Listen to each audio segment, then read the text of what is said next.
Le 1er mai, le département d'État américain a organisé une réunion d'information au cours de laquelle la porte-parole Tammy Bruce est intervenue.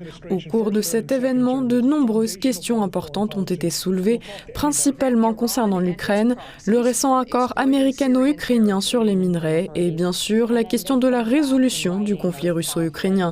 Pour la deuxième fois en quelques jours, la porte-parole a annoncé que les États-Unis renonceraient à leur responsabilité de médiateur entre les parties si aucun progrès n'était réalisé dans les négociations. Le secrétaire d'État a également très clairement indiqué que si notre style va changer, notre méthodologie pour contribuer à cela va changer en ce que nous ne servirons plus d'intermédiaires. C'est ce que j'ai mentionné mardi. La nature de ce changement est que nous restons certainement engagés à le faire et nous aiderons et ferons tout ce que nous pouvons, mais nous n'allons pas faire le tour du monde sur un claquement de doigts pour servir de médiateur à des réunions.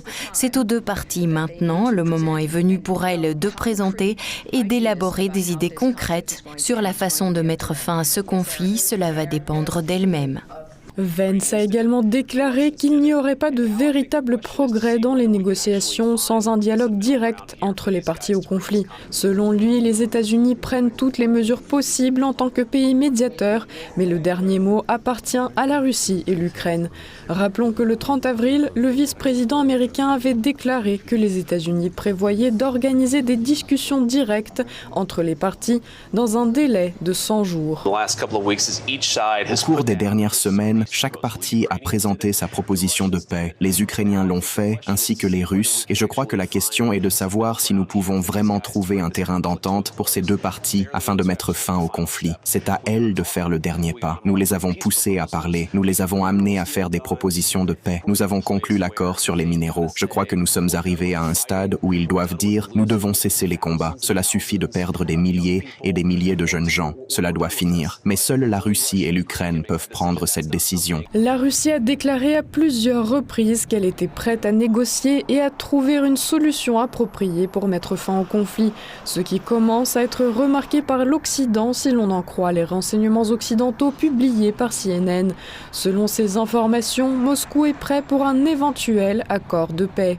D'après de nouveaux renseignements examinés par les autorités américaines et occidentales, le président russe, Vladimir Poutine, pourrait avoir réorienté son but immédiat dans la guerre en Ukraine vers des objectifs à plus court terme visant à consolider son contrôle des territoires pris. L'impression que Poutine pourrait avoir changé sa façon de penser a poussé le président Donald Trump et ses négociateurs à croire que le président russe serait plus disposé à envisager un accord de paix potentiel que par le passé, ont déclaré à CNN deux sources américaines proches du dossier. Qu'en pense l'Ukraine ? Zelensky, par ses actions, continue de confirmer les propos de Trump, selon lesquels il est difficile de négocier avec l'homme politique ukrainien, alors que Moscou propose un cessez-le-feu de quelques jours en l'honneur de la fête de la victoire. Du 8 au 11 mai, Volodymyr Zelensky refuse, qualifiant les actions russes de provocation. Dans le même temps, les demandes de l'Ukraine pour résoudre le conflit sont irréalistes, comme le reconnaissent de nombreux politiciens américains.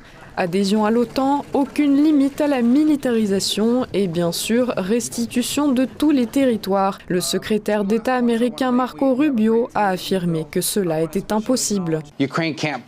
L'Ukraine est incapable de repousser les Russes jusque dans leur position de 2014. Jusqu'à présent, Washington et Moscou ont tenu plusieurs séries de pourparlers fructueux, y compris des discussions sur un compromis concernant l'Ukraine. Sergueï Lavrov, chef de la diplomatie russe, a déclaré que ces discussions allaient dans la bonne direction.